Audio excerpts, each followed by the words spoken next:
نحمده ونصلي على رسوله الكريم اما بعد فاعوذ بالله من الشيطان الرجيم بسم الله الرحمن الرحيم رب اشرح لي صدري ويسر لي امري واحلل عقدة من لساني يفقهوا قولي عن ابي امامة قال ذكر اصحاب رسول الله صلى الله عليه وسلم يوما عنده الدنيا فقال رسول اللہ صلی اللہ علیہ وسلم الا تسمعون الا تسمعون ان البذاذۃ من الایمان ان البذاذۃ من الایمان رواہ ابو داود۔ سیدنا ابو امامہ رضی اللہ تعالی عنہ سے روایت ہے کہ رسول اللہ صلی اللہ علیہ وسلم کے صحابہ نے ایک دن آپ کے سامنے دنیا کا ذکر کیا تو رسول اللہ صلی اللہ علیہ وسلم نے فرمایا کیا تم نہیں سنتے، کیا تم نہیں سنتے کہ بے شک سادگی ایمان کا حصہ ہے، بے شک سادگی ایمان کا حصہ ہے۔ ان ابی امامہ قال، ابو امامہ رضی اللہ تعالی عنہ کہتے ہیں ذکر کیا اصحاب رسول اللہ صلی اللہ علیہ وسلم، رسول اللہ صلی اللہ علیہ وسلم کے ساتھیوں نے یومن ایک روز عندہ آپ کے پاس الدنیا دنیا کے بارے میں، یعنی آپ کے پاس آپ کے سامنے لوگوں نے دنیا کے بارے میں کچھ بات کی۔ فقال رسول اللہ صلی اللہ علیہ وسلم، تو رسول اللہ صلی اللہ علیہ وسلم نے فرمایا الا تسمعون، کیا تم سنتے نہیں ہو یا تم سنو گے نہیں، الا تسمعون، کیا تم سنتے نہیں ہو، ان البذاذۃ، بلا شبہ سادگی، من الایمان، ایمان میں سے ہے، یعنی ایمان کا حصہ ہے، ان البذاذۃ من الایمان، سادگی ایمان سے ہے۔ اس کو ابو داود نے روایت کیا ہے۔ جیسا کہ آپ جانتے ہیں کہ صحابہ کرام رسول اللہ صلی اللہ علیہ وسلم کی مجلس میں جہاں دین کی باتیں کرتے تھے وہاں دنیا کی باتیں بھی ہوتی تھی، اپنے خواب آپ کو سناتے، دور جاہلیت کے واقعات سناتے، بعض اوقات شعر و شاعری بھی ہوتی آپ کی مجلس میں، یعنی اچھے اچھے شعر بھی سنائے جاتے، اور اسی طرح مختلف بادشاہوں یا مختلف دنیا کے واقعات پر بھی تبصرہ ہوتا یا اظہار خیال ہوتا۔ تو اسی طرح ایک روز ایک مجلس میں صحابہ کرام نے آپ کے پاس دنیا کا ذکر کیا، یعنی دنیا کی خوبصورتی اور حسن اور زینت اور ایسی ہی بہت سی چیزوں کا، جس سے آپ کو محسوس ہوا کہ شاید ان کے دل دنیا کی طرف مائل ہو رہے ہیں۔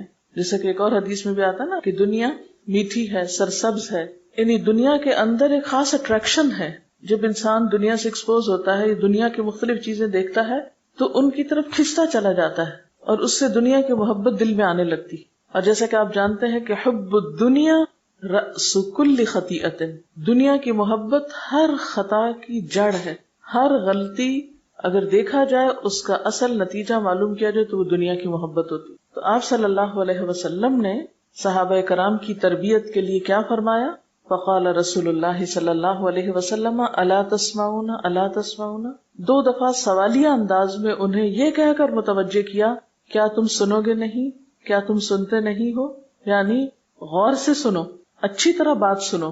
کیا کہ ان البذاذۃ من الایمان، سادگی ایمان کا حصہ ہے، ان البذاذۃ من الایمان، سادگی ایمان کا حصہ ہے۔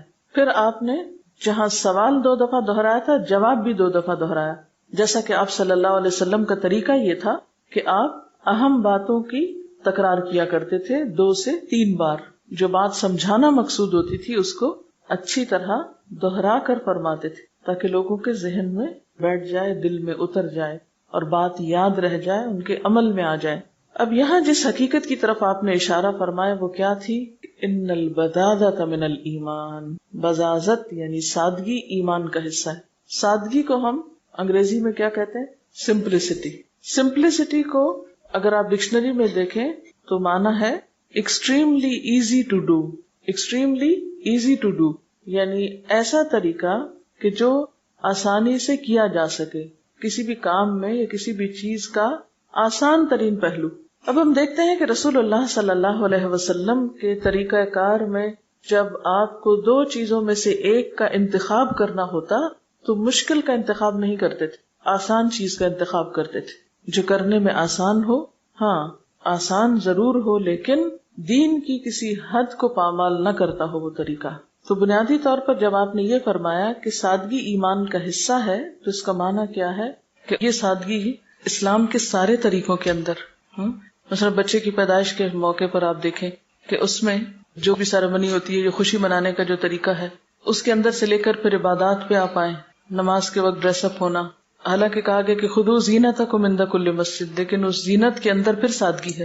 پھر اسی طرح مسجدوں کے اندر، یعنی کسی بھی دیگر مذہب کی عبادت گاہ کو آپ دیکھیں تو بعض اوقات فل آف کلرز اور بہت اندرونی طور پر سجاوٹ موجود ہوتی ہے، لیکن عموماً مسجدوں میں آپ نے دیکھو گے کہ کوئی ایک سینری تک بھی عام طور پر نہیں پائی جاتی، زیادہ زیادہ یہ کہ کوئی قرآن پاک کی آیت یا کوئی اس طرح کی چیز، عموماً قبلے کی طرف وہ بھی آپ کو نہیں ملے گی کہ کوئی چیز نماز میں خلل نہ ڈالے۔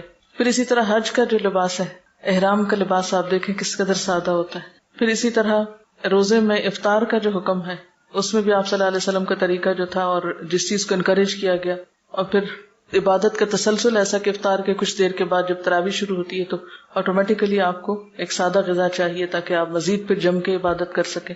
پھر اسی طرح مرنے کے جو رسم و رواج ہیں ان میں بھی بیسیکلی اسلام میں تو بے حد سادگی، نہلا دھلا کے سادے کپڑے میں، ضروری نہیں کہ نیا ہی لٹھے کا کفن ہو، کسی استعمال شدہ چادر میں بھی مردے کو دفن کیا جا سکتا ہے، یعنی صفائی ستھرائی کا بے حد اہتمام ہے، لیکن اس کے ساتھ ساتھ اس طرح کی زیب و زینت کے انسانوں کے اوپر ایسے بوجھ نہیں ڈالے گئے کہ جو انسانوں کی وسعت سے باہر ہوں۔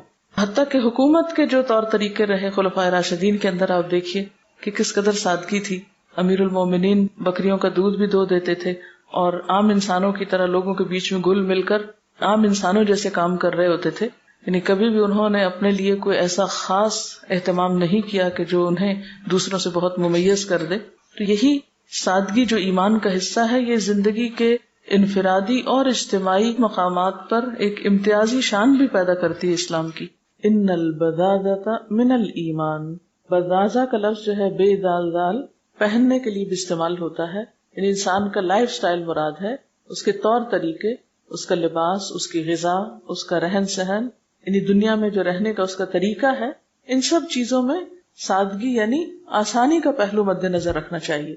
یہاں یاد رکھیے کہ آسانی سے مراد سستی یا لیزی ہونا نہیں، کسل مندی نہیں۔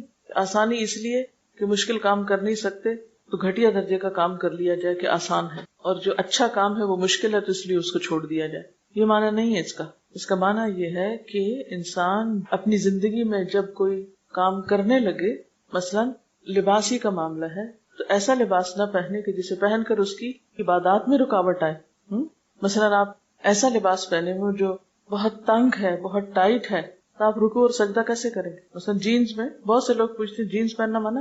بات یہ ہے کہ ایک خاتون جینز پہن کر نماز جیسی عبادت صحیح طور پر کس طرح کر سکتی؟ پورے خشوع و خضوع کے ساتھ آپ اللہ کے سامنے کیسے جھک سکتے ہیں؟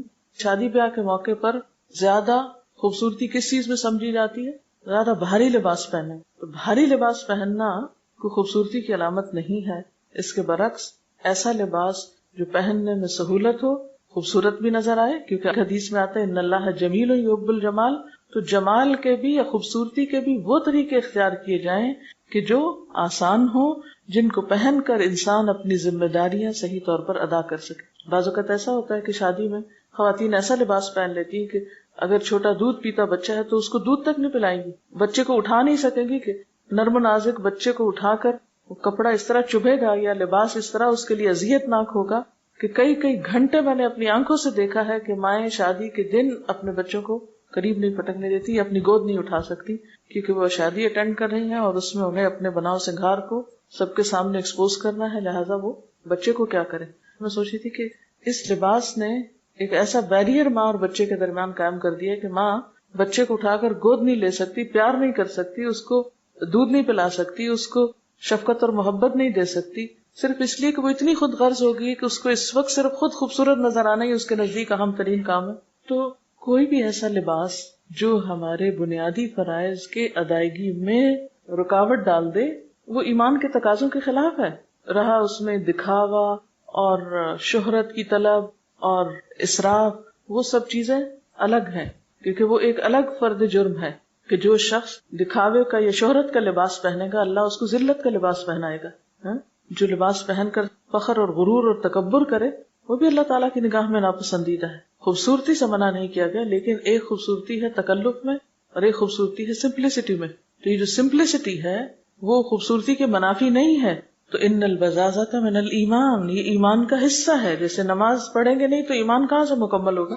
ایمان کی 70 سے اوپر شاخیں، ایمان کے تقاضے ہی پورے نہ ہو ایسے لباس پہننے میں تو آپ ایمان کی مضبوطی کا دعویٰ کیسے کر سکتے ہیں؟ پھر اسی طرح آپ دیکھیے کہ صرف لباس میں نہیں بلکہ غذا میں. اب آپ دیکھیے کہ سادہ غذا اور مرغن غذا، جو ایسی غذا کہ جس میں غذائی عناصر کم ہو اور صرف زبان کا ذائقہ ہو، تو وہ انسان کی صحت پر، انسان کے وقت پر، انسان کے بجٹ پر کس قدر اثر انداز ہو سکتی ہے. کیونکہ کھانا کھانا بھی ایک تفریح بن گیا ہے. پہلے جب لوگوں کے پاس مال زیادہ ہوتا تھا تو وہ خدمت خلق کے کاموں کا سوچتے تھے. کوئی ہسپتال بنوا رہا ہے، کوئی اسکول بنوا رہا ہے، کوئی یتیم خانہ بنوا رہا ہے، یعنی انسانیت کی بھلائی اور ہمدردی کے کاموں میں ایکسٹرا مال خرچ ہوتا تھا لوگوں کا. اب انسانوں کی ہمدردی تو ختم ہوتی جا رہی ہے الا ماشاء اللہ. لہٰذا اب جب مال زیادہ ہو گیا ہے تو اس کو خرچ کہاں کریں؟ تو عموماً اس کو پھر کس میں خرچ کیا جا رہا ہے؟ تفریح میں، انٹرٹینمنٹ میں. تو اسی انٹرٹینمنٹ ہی کا ایک حصہ ہے کہ آپ پھر لباس ایسے پہنے، یعنی لباس کا پہننا اور دکھانا یہ ایک انٹرٹینمنٹ بن گیا ہے. پھر ایسی غذائیں کھانا یا کھانے کے لیے ایسی جگہوں پر جانا، یعنی کھانے کی آؤٹنگ تفریح کا ذریعہ بن گئی. حالانکہ وہی سادہ غذا اسی پیسے میں کئی دن تک آپ کھا سکتے ہیں جو آپ چند گھنٹوں میں ختم کر کے رکھ دیتے ہیں. پھر اسی طرح جو رہن سہن ہے اس میں سادگی، یعنی گھر کی ڈیکوریشن جو ہے اس میں بعض اوقات اتنی فضول اور فالتو قسم کی چیزیں گھر میں لٹکا دیتے ہیں خوبصورتی کے نام پر کہ جن کی صفائی سے ہی فرصت نہیں. اب جب ان سے یہ فارغ نہیں آپ تو آپ اپنے بنیادی فرائض بھی نماز تک آپ صحیح نہیں ادا کر سکتے. بعض اوقات نماز پڑھنے والوں تک کو دیکھا گیا ہے کہ وہ ان چیزوں میں اس حد تک آگے بڑھ جاتے ہیں، مثلا طرح طرح کے کھانے پکانے میں یا گھر کی سجاوٹ میں، کہ ظہر آخری وقت پہ پڑی جا رہی ہے، عصر آخری وقت پہ پڑی جا رہی ہے، عشاء آخری وقت پہ پڑی جا رہی ہے، فجر کے لیے اٹھنا ہی محال ہے. یعنی دین میں ہوتے ہوئے، دین کی سمجھ رکھتے ہوئے پھر یہ طرز عمل اختیار کرنا، تو یہ سب ایمان کو نقصان دینے والی چیزیں. یعنی اگر ہم سوچیں تو ہم اپنے فرائض کو ادا کیوں نہیں کر پاتے؟ اس کے پیچھے وجہ کیا ہوتی ہے؟ کیا ہم واقعی بہت تعمیری کاموں میں مصروف ہیں؟ کون سی چیزیں ہمارے وقت میں خسارے کا باعث ہیں؟ اس کی ایک بہت بڑی وجہ محض تفریحات کے لیے جینا، محض زائد ضرورت زینت کے پیچھے بھاگ دوڑ کرنا اور ایسے کام کرنا کہ جو انسان کو دین کی طرف جانے میں پھر رکاوٹ ڈالے. آپ صلی اللہ علیہ وسلم ایسا لباس پہنتے تھے کہ جس میں سہولت کے ساتھ عبادت ہو سکتی تھی، لیکن اس کے ساتھ ساتھ انتہائی صاف ہوتا تھا. کبھی کوئی داغ دھبا اس میں نہیں دیکھا گیا تھا. آپ نے بارہا وہ حدیث پڑھی ہوگی کہ جس میں ایک شخص صرف تکبر کی وجہ سے اپنا کپڑا لٹکا کے چلتا ہے تو اللہ تعالیٰ اس کو زمین میں دھنسا دیتے ہیں، اور قیامت کے دن اللہ تعالیٰ ایسے شخص کی طرف نگاہ اٹھا کے نہ دیکھیں گے، اس سے بات نہیں کریں گے جو محض تکبر کی وجہ سے اپنے کپڑے زمین پر لٹکا کے چلے. تو یہ سب کچھ ایمان کے منافی چیزیں ہیں. اس لیے کیا فرمایا کہ ان البذاذۃ من الایمان، سادگی، سادہ زندگی ایمان کا حصہ ہے جو تصنع سے پاک ہے، جس میں آرٹیفیشیلٹی نہیں، جس میں بلا وجہ کا تکلف اور مشقت نہیں، جس میں سہولت ہے، جس میں انسان تعمیری کام کے لیے زیادہ وقت نکال سکتا ہے. ایک حدیث میں آتا ہے کہ ایک روز آپ صلی اللہ علیہ وسلم حضرت فاطمہ کے گھر تشریف لے گئے اور ان سے ملاقات نہ کی، دروازے سے ہی لوٹ گئے، کیونکہ آپ نے دروازے پر منقش رنگین پردہ لٹکا ہوا دیکھا. منقش کا کیا مطلب ہے؟ اس کے اوپر خوب کڑھائی ہوئی تھی. حالانکہ آپ کا معمول یہ تھا کہ جب بھی سفر سے واپس آتے تو سب سے پہلے حضرت فاطمہ سے ملاقات کرتے، لیکن آپ دروازے تک گئے اور واپس آ گئے. اس حدیث کے راوی عبداللہ بن عمر کہتے ہیں کہ جب حضرت علی رضی اللہ تعالیٰ عنہ گھر آئے اور فاطمہ کو غمگین اور پریشان دیکھا تو پریشانی کا سبب پوچھا. حضرت فاطمہ نے بتایا کہ آپ ہمارے یہاں آئے اور دروازے ہی سے لوٹ گئے، اندر نہیں آئے. یہ سن کر حضرت علی آپ کی خدمت میں حاضر ہوئے اور کہا کہ اے اللہ کے رسول صلی اللہ علیہ وسلم، فاطمہ کو اس بات کا بہت غم ہے کہ آپ ہمارے یہاں گئے اور فاطمہ سے نہیں ملے. تو آپ نے فرمایا، مجھے دنیا سے کیا دلچسپی، مجھے رنگین منقش پردوں سے کیا مطلب. حضرت علی حضرت فاطمہ کے پاس گئے اور آپ نے جو کچھ فرمایا تھا وہ حضرت فاطمہ کو بتا دیا. حضرت فاطمہ نے حضرت علی سے کہا کہ جائیے اللہ کے رسول صلی اللہ علیہ وسلم سے پوچھیے کہ وہ مجھے اس پردے کے بارے میں کیا حکم دیتے ہیں. تو آپ نے حضرت علی سے فرمایا کہ جاؤ فاطمہ سے کہو کہ اس پردے کو فلاں کے گھر بھیج دیں. یعنی پیغمبر کا گھر یا پیغمبر کی اولاد کا گھر ایسا نہیں ہونا چاہیے، کیونکہ آپ دنیا کے لیے ایک مثال بھی تھے. اگر آپ اور آپ کا گھرانہ ایسی چیزیں استعمال کرتا تو باقی سب لوگ اس سے کہیں آگے بڑھ جاتے. آپ صلی اللہ علیہ وسلم نے فرمایا، جو شخص کسی لباس کو شہرت حاصل کرنے کی غرض سے پہنے گا، یعنی لوگوں کو میں مشہور ہونے کے لیے، اللہ تعالیٰ اسے ذلت کا لباس پہنائے گا. ابن عمر کی روایت ہے کہ رسول اللہ صلی اللہ علیہ وسلم نے فرمایا، جو شخص تکبر کے طور پر اپنا کپڑا لٹکا کر اور گھسیٹ کر چلے گا، اللہ تعالیٰ قیامت کے روز اس کی طرف نظر اٹھا کر بھی نہیں دیکھے گا، یعنی نظر رحمت سے نہیں دیکھے گا. جیسے ٹریل وغیرہ ہوتی ہے نا کہ خود انسان کہیں جا رہا ہے اور کپڑا وہ پیچھے سے لٹکتا آ رہا ہے. حضرت عائشہ رضی اللہ تعالیٰ عنہا سے روایت ہے کہ ہمارے ہاں ایک پردہ ہوا کرتا تھا، اس پر ایک پرندے کی تصویر بنی ہوئی تھی. گھر میں داخل ہونے والا کوئی شخص جو ہی داخل ہوتا تو اسے اپنے سامنے پاتا تو آپ صلی اللہ علیہ وسلم نے مجھ سے کہا اسے ہٹا دو. میں جب بھی گھر میں داخل ہوتے ہوئے اسے دیکھتا ہوں میرا دھیان دنیا کی طرف چلا جاتا ہے. حضرت عائشہ کہتی ہیں کہ آپ نے ہمیں اسے پھاڑنے کا حکم نہیں دیا، یعنی ہٹانے کا حکم دیا، پھاڑنے کا نہیں. یعنی ایسی کوئی چیز ہو تو اسے کسی اور کام میں استعمال کیا جا سکتا ہے کہ جہاں انسان اپنے مقصد سے غافل نہ ہو یا عبادت سے غافل نہ ہو. ایک اور روایت میں یہ بھی آتا ہے نا کہ جہاں نماز یا جس پہ آپ نماز پڑھ رہے تھے اس جگہ پر کچھ ایسے نقش و نگار تھے کہ جس سے آپ کا دھیان اس میں چلا گیا، نماز کی خشوع میں حائل ہو گیا، آپ نے اس کو بھی ہٹانے کا حکم دیا. لیکن آج میں اور آپ اپنے گھروں کو دیکھیں کہ اس میں ہمیں دنیا کی طرف مشغول کرنے والی، آخرت کو بھلانے والی کتنی چیزیں ہیں اور آخرت کو یاد کرانے والی کتنی چیزیں. دن اور رات میں ہمیں کتنی ایسی چیزوں سے واسطہ پڑتا ہے کہ جو ہمیں آخرت کی یاد دلا دے، اور کتنے ہی ایسے دنیا کے سامان ہیں آس پاس کہ جو ہماری آخرت کو ہم سے بھلائے رکھتے ہیں، ہمیں یاد بھی نہیں کرنے دیتے اس کو. جب ہم ہر وقت بہت زیادہ زیب و زینت میں ہوتے ہیں، ایک سے ایک بڑھ کر اٹریکشن کی چیز ہمیں اپنی طرف کھینچ رہی ہوتی ہے، تو بھلا آخرت کی بات ہمیں اچھی کیوں لگے؟ مرنے کی بات ہم کریں کیوں، اور مرنے کے بعد کا ذکر کیوں کریں؟ پھر تو مرنے کی بات کرنے والا ہی بے وقوف ٹھہرے گا. حالانکہ اس سے بڑی حقیقت کیا ہو سکتی؟ رسول اللہ صلی اللہ علیہ وسلم نے صحابہ کرام سے فرمایا، اللہ کی قسم مجھے تمہارے بارے میں فقر کا اندیشہ نہیں، مجھے اس بات کا ڈر نہیں کہ تمہیں محتاجی ہوگی یا تم غریب ہو جاؤ گے، لیکن یہ اندیشہ ضرور ہے کہ تم پر دنیا فراخ کر دی جائے گی جیسے تم سے پہلے لوگوں پر کی گئی، پھر تم اس میں اسی طرح رغبت کرو گے جیسے انہوں نے کی، یعنی تمہارا دنیا میں اتنا دل لگ جائے گا اور یہ چیز تمہیں بھی ہلاکت میں ڈال دے جیسے اس نے ان لوگوں کو ہلاکت سے دوچار کیا تھا. اسی طرح اللہ کے رسول صلی اللہ علیہ وسلم نے ایک پیشن گوئی کی تھی کہ ایک وقت ایسے آئے گا کہ جب اور قومیں مسلمانوں پر چڑھ دوڑنے کے لیے ایک دوسرے کو بلائیں گی. تو لوگوں نے سوچا کہ شاید اس وقت ہم تعداد میں کم ہوں گے، تو آپ نے کیا فرمایا؟ تعداد میں کم نہیں ہوگے، تمہارے اندر وہن پیدا ہو جائے گا. لوگوں نے پوچھا وہن کیا ہوتا ہے؟ تو آپ نے فرمایا دنیا کی محبت اور موت کا خوف. یعنی موت کا نام لینے سے ڈرو گے اور دنیا کی محبت بہت ہو جائے گی. کیونکہ جب دنیا کی محبت پیدا ہو جاتی ہے نا دل میں، پھر انسان کی ساری کوششیں صرف دنیا سنوارنے کے لیے لگ جاتی، پھر آخرت کے لیے وقت نہیں ہوتا اس کے پاس.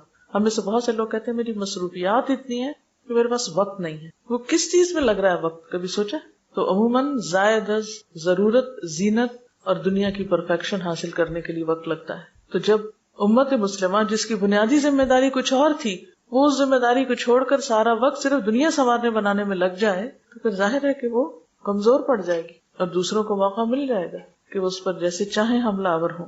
حضرت عبداللہ بن مسعود سے روایت ہے کہ رسول اللہ صلی اللہ علیہ وسلم نے فرمایا، تم جائیدادیں مت بناؤ، اس کا نتیجہ یہ ہوگا کہ تمہاری دنیا میں رغبت بڑھ جائے گی. یہ خاص طور پر آپ نے صحابہ کرام کے لیے فرمایا کیونکہ آپ کی تیار کردہ ٹیم اگر آپ کے مشن کو آگے پہنچانے اور پھیلانے کی بجائے جائیدادیں بنا کر دنیا میں مشغول ہو جاتی تو پھر آپ کا دین آگے کیسے جاتا، آپ کا مشن آگے کیسے بڑھتا. اس لیے خصوصی طور پر صحابہ کرام سے یہ قربانی طلب کی گئی. اور یہی وجہ کہ ہم دیکھتے ہیں کہ بعض اوقات انہوں نے بڑے بڑے علاقے فتح کیے، لوگوں نے آ کر اپنی خوب دنیا بنائی، لیکن وہ اپنے خیمے میں ہی رہتے رہے. انہوں نے بڑے بڑے محلات کے پاس اپنا خیمہ لگا کر زندگی کے باقی دن پورے کیے. اس طرح انہوں نے رسول اللہ صلی اللہ علیہ وسلم کی نصیحتوں کو پلے باندھا، انہی کی قربانیوں سے پھر دین آگے پہنچا. یہ مولانا وحید الدین ایک واقعہ لکھتے ہیں، یہ آپ کے سامنے رکھنا چاہوں گی. لکھتے ہیں کہ ایک مرتبہ میں ایک قصبے میں گیا، وہاں ایک مسجد میں چند بار نماز پڑھی. میں نے دیکھا کہ اس مسجد کے جو امام ہیں وہ لوگوں کے درمیان نہایت محبوب ہیں، لوگوں میں بہت پاپولر ہیں، لوگ ان کا بہت احترام کرتے ہیں. وہ جو بات کہہ دے اس کو تمام لوگ فوراً مان لیتے ہیں. میں نے مختلف لوگوں سے پوچھا کہ امام صاحب کی اس مقبولیت کا سبب کیا ہے. معلوم ہوا کہ وہ اسلام کے کچھ سادہ اصولوں کی پابندی کرتے ہیں اور یہی ان کی مقبولیت اور محبوبیت کا راز ہے.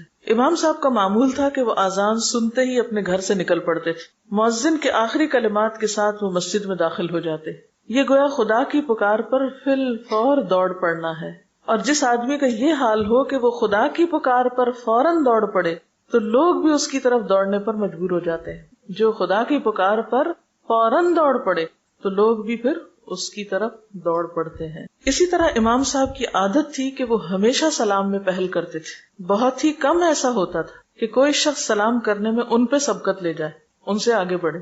جو شخص اس طرح لوگوں کو سلام کرنے لگے وہ گویا لوگوں کے حق میں اپنے جذبہ محبت کا اظہار کرتا ہے، اور جس آدمی کے دل میں دوسروں کے لیے محبت ہو دوسرے لوگ بھی اس سے محبت کرنے پر مجبور ہو جاتے ہیں. امام صاحب کی ایک اور صفت یہ تھی کہ وہ کبھی کسی سے سوال نہیں کرتے تھے. وہ اپنی آمدنی کے بقدر نہایت سادگی اور قناعت کی زندگی گزارتے تھے. یہ طریقہ بھی اپنے اندر بے پناہ کشش رکھتا ہے. دوسروں سے سوال کرنے والا دوسروں سے چھوٹا بن جاتا ہے، اور جو شخص دوسروں سے سوال نہ کرے وہ دوسروں کو اپنے سے بڑا دکھائی دینے لگتا ہے. امام صاحب کی ایک عادت یہ تھی کہ وہ صرف بقدر ضرورت کلام کرتے تھے، یعنی بات ضرورت کی بس کرتے تھے. وہ دوسروں کی بات زیادہ سنتے، خود کم بولتے تھے. جو کچھ بولتے سوچ سمجھ کے بولتے.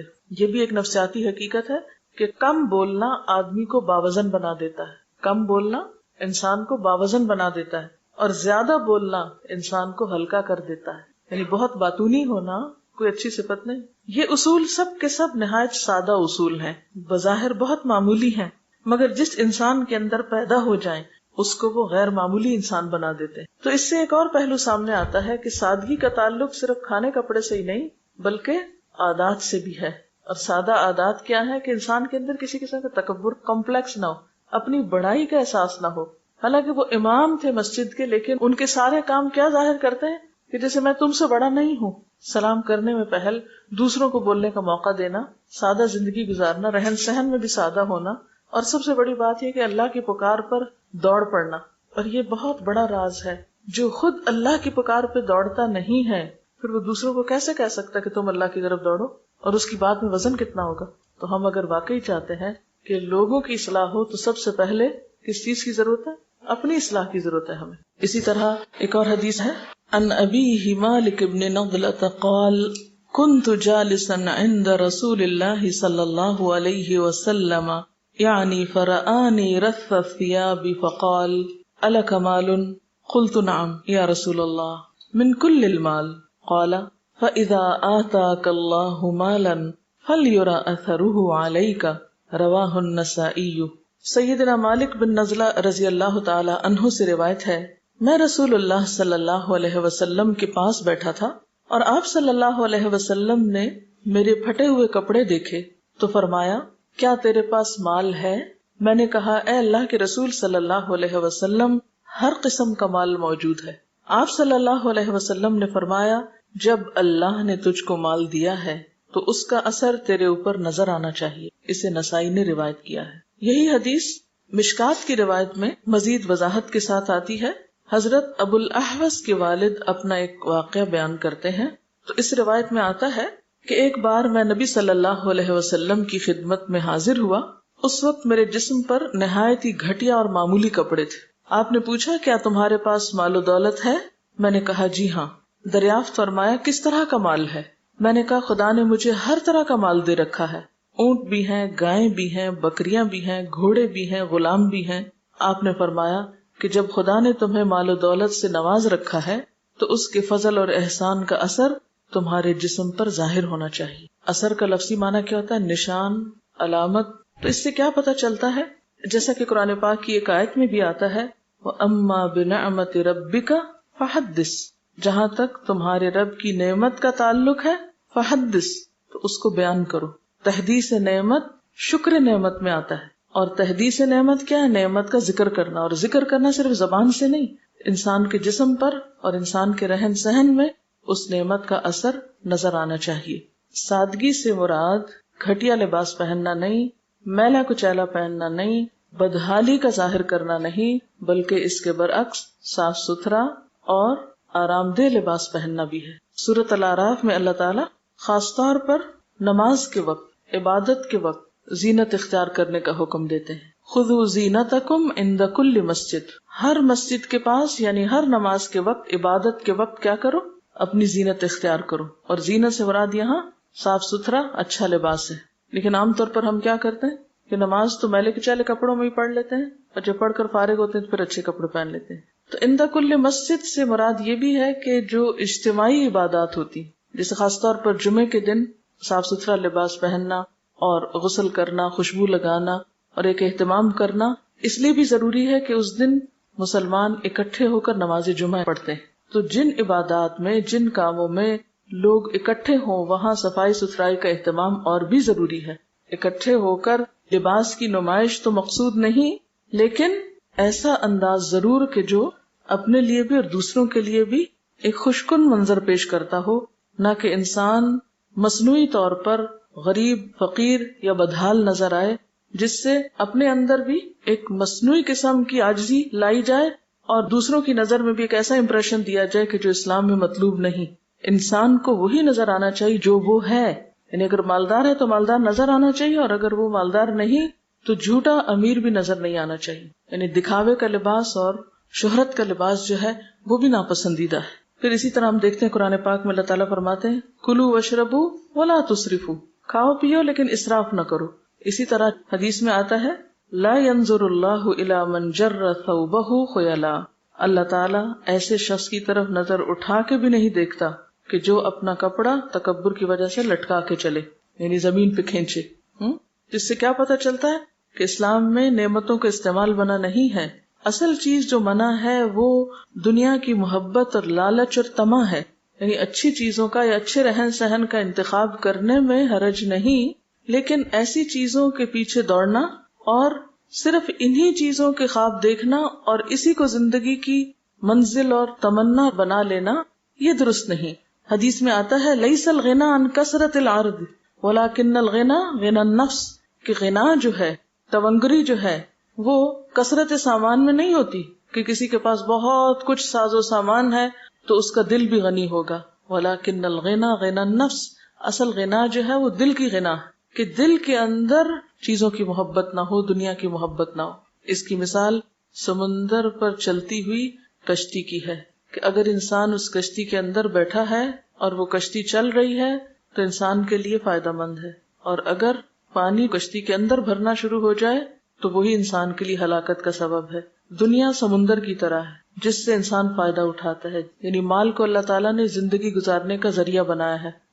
قرآن پاک میں آتا ہے نا کہ اس سورۃ النساء کی آیت ہے وَلَا تُؤْتُوا السُّفَهَاءَ أَمْوَالَكُمُ الَّتِي جَعَلَ اللَّهُ لَكُمْ قِيَامًا وَارْزُقُوهُمْ فِيهَا وَاكْسُوهُمْ وَقُولُوا لَهُمْ قَوْلًا مَّعْرُوفًا، کہ نادان بچوں کو، کم عقل لوگوں کو اپنے مال مت دو. یعنی بچوں کے ہاتھ میں پیسہ مت دو. کیوں؟ اور خصوصاً یتیم بچوں کے معاملے میں یہاں بات کی جا رہی ہے کہ وہ ضائع کر دیں گے، ان کو پتہ ہی نہیں ان کے فائدے میں کیا اور کیا نہیں. اس سے پہلے کہ وہ عقل و شعور کی عمر کو پہنچے اس سے پہلے ہی اس کو ضائع کر بیٹھیں گے. اور عام حالات میں بھی بچوں کو زیادہ پیسے دینا ان کو بگاڑنے کا ذریعہ بن جاتا ہے. تو لا تؤتوا السفهاء اموالکم، کیا ہے مال؟ التی جعل اللہ لکم قیاما، کہ مال کو اللہ نے تمہارے لیے قیام زندگی کا ذریعہ بنایا، یعنی زندگی میں استعمال کی چیز ہے. یعنی مال کیا ہے؟ زندگی گزارنے کا ایک وسیلہ ہے. اس مال کو ضائع نہ کرو، کیونکہ ایک اور حدیث میں بھی آتا ہے کہ اللہ تعالیٰ کو 3 چیزیں سخت ناپسند ہے، جن میں سے ایک مال کا ضائع کرنا ہے. ان اللہ کرہ لکم ثلاثا قیل وقال واضاعۃ المال وکثرۃ السؤال، اللہ نے تمہارے لیے قیل و قال کو، مال ضائع کرنے کو اور کثرت سوال کو ناپسند کیا ہے.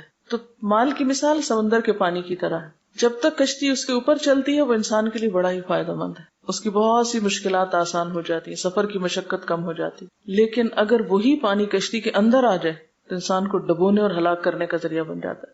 یعنی اگر مال کی محبت انسان کے دل میں اتر جائے تو پھر کیا ہوتا ہے کہ انسان مال کا بندہ بن جاتا ہے. اور اسی کے بارے میں آتا ہے تئس عبد الدینار، برباد ہوا دینار کا بندہ، درہم کا بندہ، مال کا بندہ. کیونکہ پھر اس کی ساری دلچسپی اور اس کی ساری توجہ زندگی میں کس چیز کی طرف رہے گی؟ مال کمانے کی طرف. پھر وہ اللہ اور بندوں کے حقوق بھول جائے گا. تو یہاں پر جس چیز کی طرف توجہ دلائی گئی ہے وہ کیا ہے کہ تم کھاؤ پیو پہنو، صدقہ بھی کرو، اپنا حق بھی دو، بندوں کا حق بھی دو، لیکن تکبر نہ کرو، اسراف نہ کرو. اس سے تمہارے دل میں غرور نہ آئے. دنیا سے جو زہد مطلوب ہے وہ کون سا ہے؟ قلبی زہد. عملی زہد مطلوب نہیں ہے کہ آپ نہ کھائیں نہ پیئیں نہ پہنے نہ اوڑیں. اس سے کیا ہوتا ہے کہ انسان زندگی کی گاڑی چلا ہی نہیں سکتا. اگر آپ کھائیں گے نہیں تو کس طرح آپ کام کریں گے؟ اگر آپ نہائیں دھوئیں گے نہیں، کمفرٹیبل لباس نہیں پہنیں گے، صاف ستھرے نہیں ہوں گے تو کس طرح کام چلے گا؟ سادگی کا مطلب پھٹے پرانے کپڑے پہننا نہیں ہے، بلکہ اگر اللہ نے آپ کو اچھے کپڑے دیے ہیں تو تکبر کے اظہار کے بغیر، اسراف کے بغیر آپ ان کو پہن سکتے ہیں، اس میں کوئی قباحت نہیں ہے، جب تک کہ لباس کی ایسی محبت دل میں نہ ہو کہ جس کی وجہ سے پھر آپ کسی اور کام کے قابل نہ رہیں۔ اس میں ہم دیکھتے ہیں کچھ پیغمبروں کی مثالیں، مثلاً حضرت ایوب علیہ السلام، اللہ نے ان کو بہت کچھ دے رکھا تھا، کہتے ہیں ان کے پاس بہت زمینیں اور مال مویشی اور زندگی کی ہر نعمت تھی، پھر اللہ نے ان کو آزما لیا اور سب کچھ ان سے لے لیا۔ پھر ایک وقت آیا کہ اللہ تعالیٰ نے ان کو پہلے سے بھی دگنا دیا، صحت و عافیت بھی دی، گھر والے بھی لوٹ آئے اور اس کے ساتھ مال و متاع بھی۔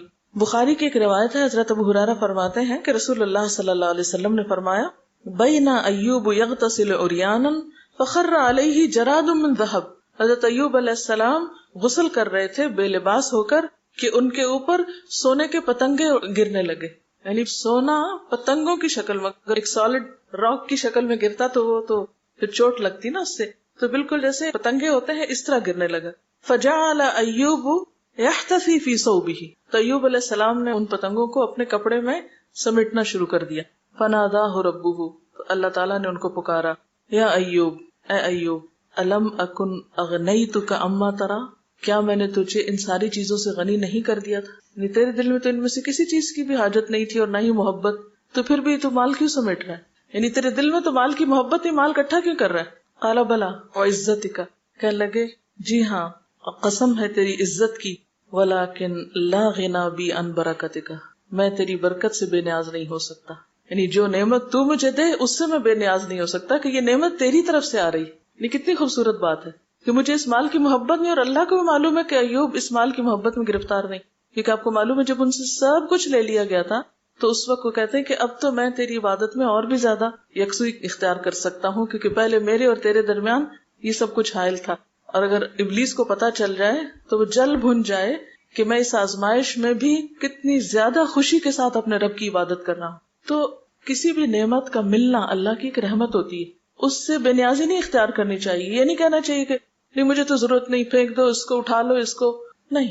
جو بغیر سوال کے بن مانگے اللہ کی طرف سے رحمت یا برکت آئے تو اس کو ٹھکرانا نہیں چاہیے یا اس کو حقیر نہیں سمجھنا چاہیے، اس کو شکر کے جذبے کے ساتھ قبول کر لینا چاہیے۔ پھر اسی طرح حضرت سلیمان علیہ السلام کی مثال قرآن پاک میں موجود ہے، وَوَهَبْنَا لِدَاوُودَ سُلَيْمَانَ نِعْمَ الْعَبْدُ إِنَّهُ أَوَّابٌ، اللہ تعالیٰ نے پہلے ان کی صفت بتا دی کہ انہ اواب، ہر وقت اللہ کی طرف پلٹنے والے بندے تھے۔ اذ عرض علیہ بالعشی الصافنات الجیاد، جب پچھلے پہر ان کے سامنے عمدہ تیز رفتار گھوڑے پیش کیے گئے، فقال انی احببت حب الخیر عن ذکر ربی، کہنے لگے کہ میں نے اس مال کی محبت اپنے رب کی یاد کی وجہ سے اختیار کی ہے، حتی توارت بالحجاب، یہاں تک کہ وہ پردے میں چھپ گئے۔ تو گھوڑوں سے محبت مال کی محبت ہی ہے نا، کیونکہ مال میں صرف پیسہ نہیں آتا، مال میں کائنڈ بھی آتی ہے، مختلف چیزیں، مال مویشی وغیرہ، گھوڑے وغیرہ، یہ سب چیزوں کو مال شمار کیا جاتا ہے، یہ جو پراپرٹی انسان کی ہوتی۔ تو وہ کہنے لگے کہ میں ان سے محبت اپنے رب کی یاد کے لیے اختیار کرتا ہوں، یعنی گھوڑوں کی محبت رب کی یاد دلاتی ہے۔ نمبر ایک یہ کہ نعمت ہے تو اس نعمت کو پا کر رب کا جو شکر ہے یا رب کی محبت کا جو گہرا احساس ہے وہ میرے اندر پیدا ہوا، اور دوسرا یہ کہ گھوڑا ایک سواری، ایک ذریعہ، ایک سبب ہے، تو اس نعمت کو پا کر اور عمدہ قسم کے گھوڑے پا کر مجھے اپنے رب کی یاد اور رب کی عبادت میں اور زیادہ مدد ملتی۔ تو کوئی بھی چیز، مثلا کوئی بھی اگر کمفرٹیبل لیونگ ہے، آپ کے پاس اچھی گاڑی ہے یا گھر ہے یا سکون کی کوئی بھی چیز ہے، اور اس کے ذریعے آپ اللہ کی یاد سے غافل نہیں ہوتے بلکہ اللہ کی یاد مزید اختیار کرتے ہیں، تو وہی چیزیں پسندیدہ ہو جائیں گی۔ اور اگر کوئی چیز آپ کو رب کی یاد سے غافل کرنے والی، تو پھر یہ میزان ہمارے اپنے اندر ہونا چاہیے، یعنی باہر کی چیزیں میٹر نہیں کرتی، اصل چیز کیا ہے کہ ہم میں سے ہر ایک کو اپنا احتساب خود کرنا ہے۔ ایک طرف اللہ تعالیٰ مال کے صحیح استعمال کی طرف متوجہ کر رہے ہیں، دوسری طرف سادگی کا درس دیا جا رہا ہے، تو پھر اعتدال کہاں ہے؟ اعتدال یہ ہے کہ جو اللہ نے دیا ہے اس کو اللہ کی طرف سے ایک عنایت سمجھ کر شکر کے جذبے کے ساتھ قبول کیا جائے، اس میں بندوں کا حق بھی نکالا جائے، اس میں اللہ کا حق دیا جائے، اور اس کے ساتھ ساتھ اللہ کی یاد سے غافل نہ کرے یہ سب کچھ ہمیں۔ جس دم دنیا ہمیں اللہ کی یاد سے غافل کرنے لگ گئی، وہی گھڑی ہمارے لیے ایک مصیبت کی گھڑی، اور ایسے لوگ کم ہوتے ہیں جو دنیا میں رہتے ہوئے پھر اللہ کی یاد سے غافل نہ۔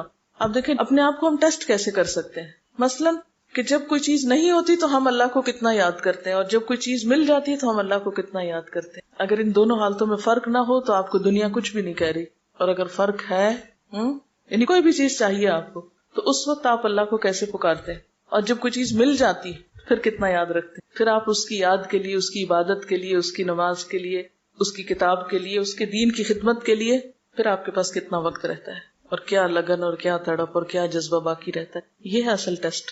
ہمارا حال عام طور پر یہی نہیں ہوتا. جب کوئی مشکل آتی، مصیبت آتی، پھر تو ہم اللہ کو خوب یاد کرتے ہیں، اور جب اچھے دن ہوتے ہیں تو پھر کہتے ہیں کوئی بات نہیں، اللہ بڑا مہربان ہے، خیر ہے، ٹھہر کے نماز پڑھ لیں گے.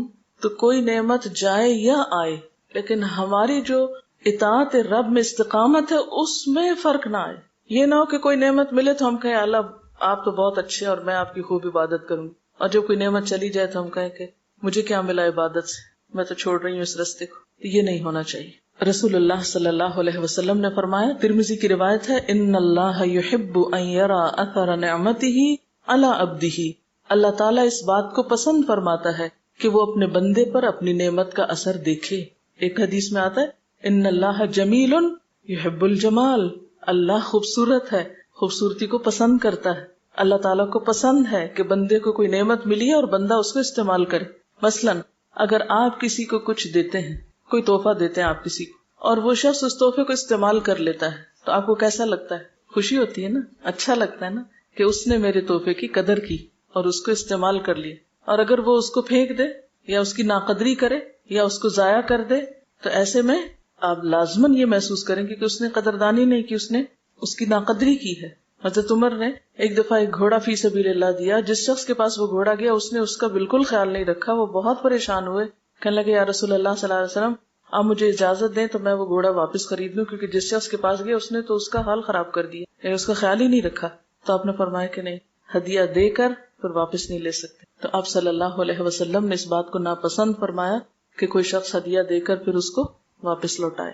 حضرت ابو الدرداء کہتے ہیں کہ میں نے رسول اللہ صلی اللہ علیہ وسلم کو فرماتے ہوئے سنا کہ تم اپنے بھائیوں کے پاس جانے والے ہو، یعنی سفر سے واپس لوٹ رہے تھے صحابہ، پس اپنے کجاووں اور اپنے لباس کو درست کر لو، یعنی اپنے بیٹھنے کی جگہ کو بھی ٹھیک کرو اور اپنے لباس کو بھی درست کر لو، یہاں تک کہ تم ایسے ہو جاؤ جیسے چہرے پہ تل والا شخص لوگوں میں نمایاں اور خوبصورت ہوتا ہے. یعنی جس شخص کے چہرے پر کوئی بڑا تل ہوتا ہے تو پہچانا جاتا ہے دوسروں سے فوراً الگ طور پر. یقیناً اللہ تعالیٰ ان کو بھی پسند نہیں فرماتا جو بغیر ارادے کے بدحیتی اختیار کرتے ہیں، یعنی بس اپنے آپ سے غافل ہیں، بد شکل بنے ہوئے ہیں. اللہ نے اچھی شکل دی ہے، خود اپنا آپ بگاڑا ہوا ہے، پرواہی نہیں. اور ان کو بھی پسند نہیں کرتا جو بتکلف ایسا کرتے ہیں، یعنی بہت زیادہ اپنے آپ کو بنانے سنوارنے میں تکلف سے کام لیتے ہیں، حد سے بڑھ جاتے ہیں. یعنی نہ وہ پسند ہے جو اپنے بارے میں غافل ہوں. مثلاً خاص طور پہ جیسے لڑکے ہیں تو ہیئر کٹ پرواہی نہیں، اسی طرح داڑھی کدھر جا رہی ہے کوئی پرواہ نہیں، یعنی بالکل ایک وحوش سی شکل بنی ہوئی انسان کو. یہ حالت اور حلیہ اللہ تعالیٰ کو پسند نہیں کسی انسان میں. اسی طرح خواتین عام طور پر کیئر تو کرتی ہیں لیکن پھر دوسری ایکسٹریم پر نکل جاتی ہیں کہ گھنٹوں اپنی زیب و زینت میں لگا دینا اور دنوں اپنے کپڑوں کی تیاری اور اس کی آرائش میں لگا دینا. تو یہ دونوں حالتیں ناپسندیدہ ہیں. اصل پسندیدہ حالت اعتدال کی حالت ہے کہ جس میں سادگی ہو، کمفرٹیبل لباس ہو، صاف ستھرا ہو، خوبصورت ہو، لیکن حد سے بڑی ہوئی خوبصورتی یا بہت زیادہ چمک دمک یا حد سے بڑی ہوئی زیب و زینت کہ جس سے انسان کی عبادات متاثر ہو، اس کا کام متاثر ہو، اس کی ذمہ داریوں پر وہ اثر انداز ہو، تو یہ چیز پسندیدہ نہیں. اور پھر آپ یہاں دیکھیے اس حدیث میں صحابہ کرام سفر سے واپس جا رہے ہیں تو عموماً کیا ہوتا ہے کہ سفر میں انسان کا حال خراب ہو جاتا ہے، تو اسی حال میں گھر آنے سے منع کیا گیا. حتیٰ کہ صحابہ کرام کو جب بھی آپ صلی اللہ علیہ وسلم کسی غزوہ سے واپس لوٹتے تو رات کو گھر جانے سے منع کرتے اور کہتے کہ اطلاع دو پہلے. کس لیے اطلاع دو؟ اس کی آپ نے وجہ بھی بتائی کہ گھر والے جو ہیں جیسے خواتین وغیرہ ہیں وہ اپنے آپ کو سنوار لیں، اپنے تیاری کر لیں. محرم رشتہ داروں کو بھی گھر کے اندر داخل ہونے سے پہلے اطلاع دینے کا حکم ہے. کیوں؟ یا ایھا الذین آمنوا لا تدخلوا بیوتا غیر بیوتکم حتی تستأنسوا وتسلموا علی اہلھا. ایک اور جگہ پر بھی آتا نا جس میں بچے بھی جب بڑے ہو جائیں تو وہ بھی کیا کریں، گھر میں داخل ہونے سے پہلے سلام کریں، اطلاع دیں، یعنی گھر والوں کو مانوس کریں. کیوں؟ تاکہ گھر میں جو شخص ہے وہ اپنے حال حلیے کو سنوار لے. حتیٰ کہ شوہر بھی اگر گھر میں جاتا ہے تو وہ اچانک وارد نہ ہو سکتا ہے کہ کوئی شخص ایسے منظر میں بیٹھا ہوا ہو کہ جسے دیکھ کر کراہت آئے، تو اس سے پھر انسانی تعلقات متاثر ہوتے ہیں. یعنی کسی کے پاس بھی بغیر اجازت کے نہیں جانا چاہیے، الا یہ کہ دروازے کھلے ہوں اور عام اجازت ہو کہ ہاں جس وقت مرضی کوئی آ جائے. لیکن خاص طور پر ایسے اوقات یا ایسی جگہیں کہ جو پرائیویسی کی ہوں وہاں اجازت کے بغیر داخل ہونا اسلام کے روح سے منع ہے. وَإِن قِيلَ لَكُمُ ارْجِعُوا فَارْجِعُوا، اور جب کہا جائے واپس چلے جاؤ تو واپس چلے جاؤ، اس پر بھی برا نہ مناؤ. هُوَ أَزْكَىٰ لَكُمْ، یہ بات تمہارے لیے زیادہ پاکیزہ ہے. تو ان سارے احکامات کا مطلب کیا ہے؟ یہ ساری پیش بندیاں کیوں ہیں؟ تاکہ انسانوں کے تعلقات متاثر نہ ہوں. ابو داؤد میں آتا ہے، عبداللہ بن عباس کی روایت ہے کہ میں نے آپ صلی اللہ علیہ وسلم کے جسم مبارک پر بہتر سے بہتر لباس دیکھا ہے. یعنی آپ گھٹیا اور پھٹا پرانا لباس نہیں پہنتے تھے، صاف ستھرا اور کمفرٹیبل ڈریس. حضرت براء بن عازب سے روایت ہے کہ رسول اللہ صلی اللہ علیہ وسلم میانہ قد کے تھے. میں نے آپ کو سرخ جوڑا پہنے ہوئے دیکھا، میں نے آپ سے زیادہ حسین چیز کوئی نہیں دیکھی. تو اس سے پتہ چلتا ہے کہ آپ صلی اللہ علیہ وسلم کا جو ایک منظر تھا یا جو ایک حلیہ تھا وہ خوبصورت منظر تھا. حضرت عائشہ سے روایت ہے کہ رسول اللہ صلی اللہ علیہ وسلم ایک دن گھر سے باہر تشریف لائے اور آپ کے جسم اطہر پر سیاہ بانوں کی بنی ہوئی ایک نقش و نگار والی چادر تھی. اب وہاں ہم دیکھتے ہیں کہ ایک نقش و نگار والے پردے کو دیکھ کر آپ گھر میں داخل نہیں ہوئے اور یہاں آپ کے اپنے جسم پر تھی.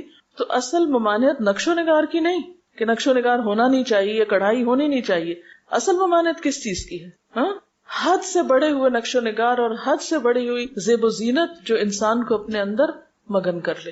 اعتدال میں رہتے ہوئے نقش و نگار یا خوبصورتی جو ہے اس کی ممانعت نہیں ہے.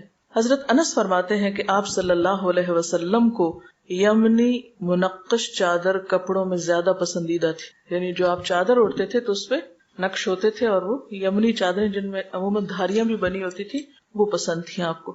اب آپ دیکھیے کہ یہ کیوں کہا گیا کہ اگر اللہ نے نعمت دی ہے تو اثر نظر آنا چاہیے، دکھائی دینا چاہیے.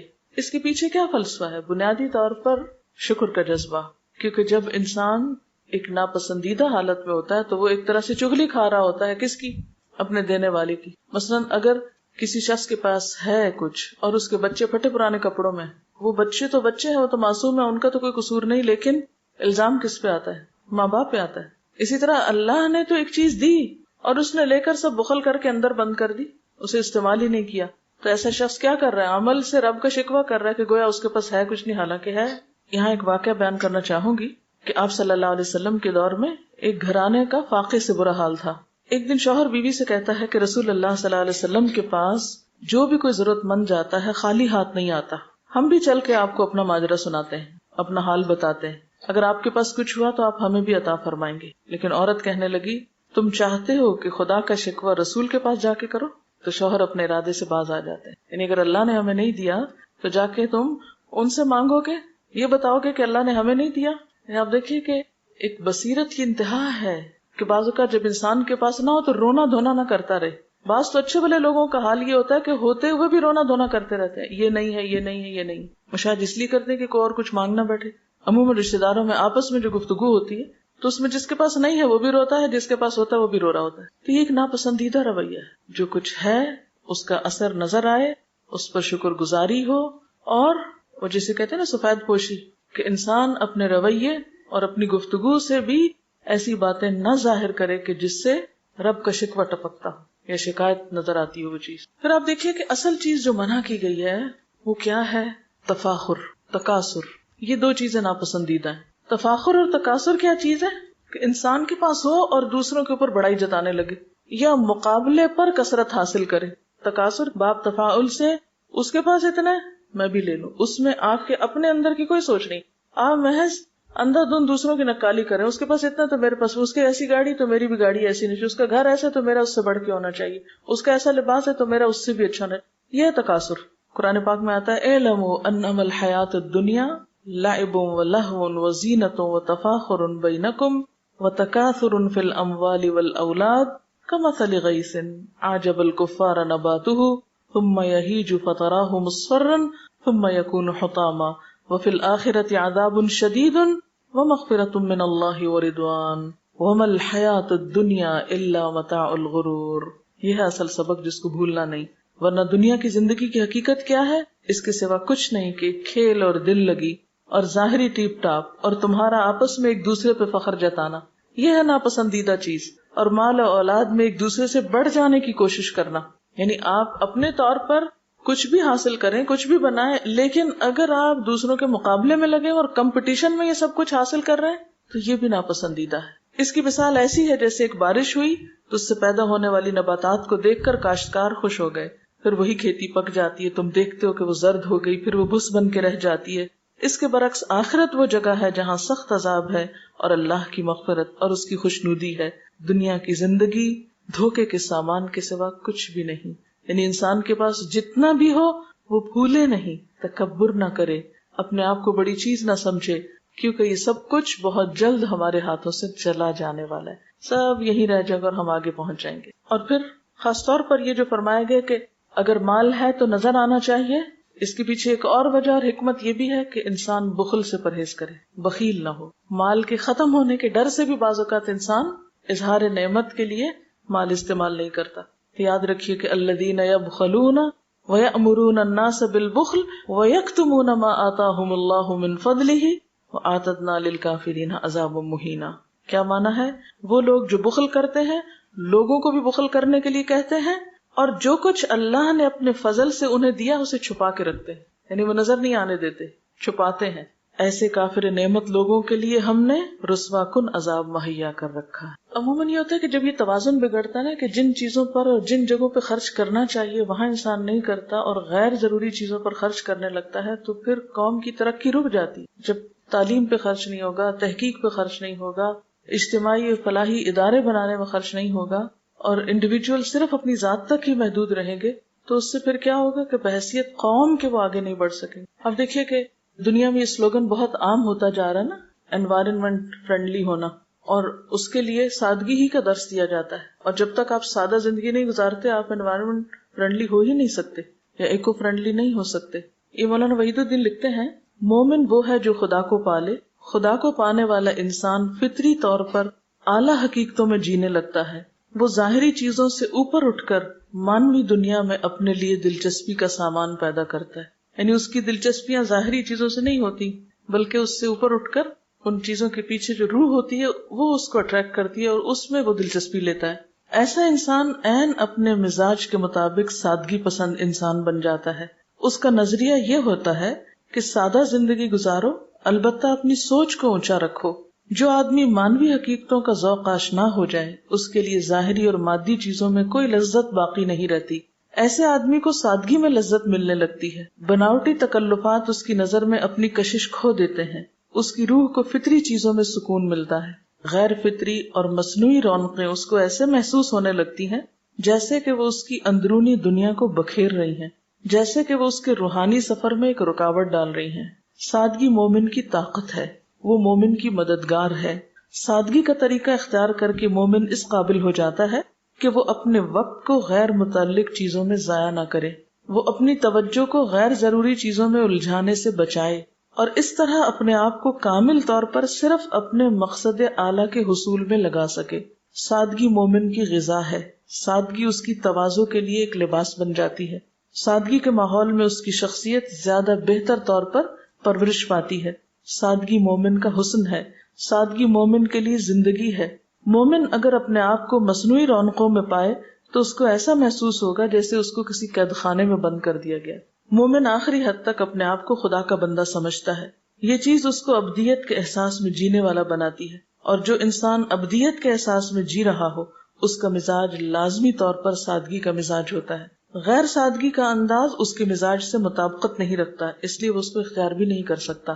پر آپ دیکھیں کہ سادگی گفتگو کے اندر اور تحریر کے اندر بھی بہت ضروری ہے۔ جو پیچھے ہم نے بات کی تھی نا کہ لباس میں ہو، غذا میں ہو، رہن سہن میں، تو صرف اس میں ہی نہیں اور صرف ریچولز میں نہیں بلکہ انسان کے جو انداز ہیں یا اللہ تعالیٰ نے اس کو جو اظہار کی قوتیں دی ہیں ان کے اندر بھی سادگی۔ اگر آپ مشکل پسند ہے اور مشکل لفظ بولتے ہیں یا مشکل زبان استعمال کرتے ہیں، خواہ وہ بولنے میں یا لکھنے میں، تو وہ شاید آپ کو تو تسکین دے کہ آپ اپنی علمیت کا روپ جھاڑیں، لیکن دوسرے کے لیے ایک مشقت کا مشکل کا سبب ہو سکتی ہے۔ قرآن پاک بلاغت کی انتہا کو پہنچ، لیکن اس کے باوجود جیسے آتا ہے نا کہ قرآن عربین غیر ذی عوج، کوئی ٹیڑھ نہیں اس میں۔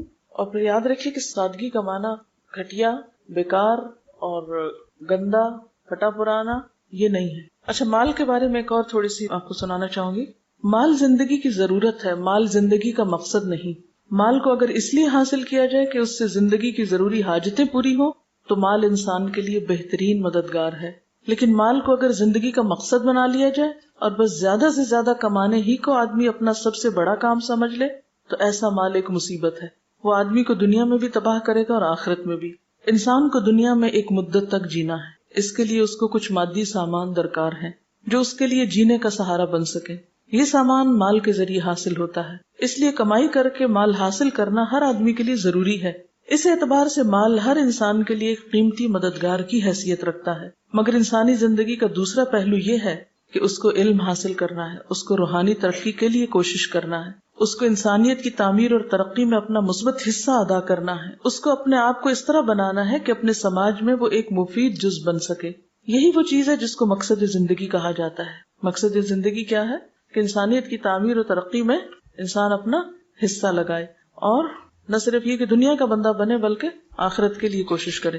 اس مقصد کا حصول صرف اس وقت ممکن ہے جبکہ آدمی اپنی طاقت کا ایک حصہ اس میں لگائے اور مال کمانے کی سرگرمیوں کو ایک حد میں رکھ کر وہ ان کاموں کے لیے اپنے وقت کو فارغ کر لے. یعنی مال کمانے کو مینیجبل لمٹس میں رکھے اور اس کے ساتھ ساتھ اپنی روحانی ترقی کے لیے بھی ضرور وقت نکالے. مال انسان کی جسمانی یا مادی ضرورتوں کو پورا کرتا ہے مگر مال اس کی روحانی اور فکری ضرورتوں کی تکمیل کے لیے کافی نہیں. جو آدمی مال ہی کو اپنی زندگی کا مقصد بنا لے اس کا جسم تو مسلسل غذا پاتا رہے گا مگر اس کی روح فاقہ کر رہی ہوگی. اس کی ذہنی ہستی اپنی خوراک سے محروم ہو کر ایسی ہو جائے گی جیسا کہ اس کا کوئی وجود ہی نہ ہو. اسی لیے مال کو فتنہ کہا گیا، یعنی وہ انسان کے لیے آزمائش ہے. مال کا صحیح استعمال انسان کو ہر قسم کی ترقیوں کی طرف لے جاتا ہے اور مال کا غلط استعمال انسان کو تباہی کے گڑھے میں گرا دیتا ہے. تو اس سے کیا پتہ چلتا ہے کہ غرض کوئی بھی ہو یہ چیز سخت ناپسندیدہ ہے کہ نعمت کے ہوتے ہوئے نعمت استعمال نہ کی جائے، اور اگر استعمال کی جائے تو انسان حد سے بڑھ جائے. پسندیدہ طریقہ اعتدال ہی کا طریقہ ہے. سبحانک اللہم و بحمدک نشہد ان لا الہ الا انت نستغفرک و نتوب الیک.